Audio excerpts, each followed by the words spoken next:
हाय, hello, नमस्कार. कसे आहात सगळेजण? मजेत ना? मजेत असायला पाहिजे. मी प्रतीक्षा तुमचं छोट्याशा ब्लॉगमध्ये खूप खूप स्वागत करते.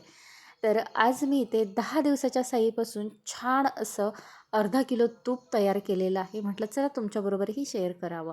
तर इथे 10 दिवसाची सई होती माझ्याकडं साठलेली आणि ती डब्बा गच्च भरून एका पातेल्यामध्येही साठवली होती.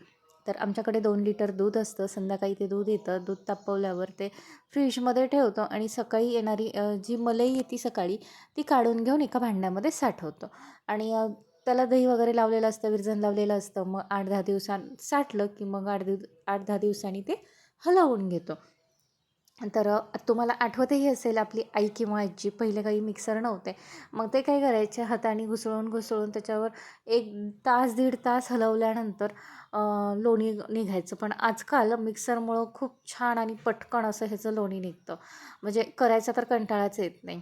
मग इथे मी 15 मिनिटातच छान असं लोणी तयार करून घेतलेलं आहे.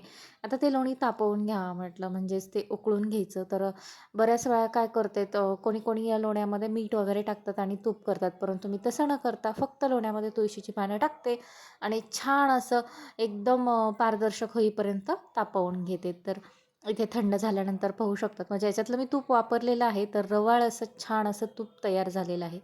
तर याचा फुल व्हिडिओ आपल्या चॅनेलवर नक्कीच येईल आणि चला बाय.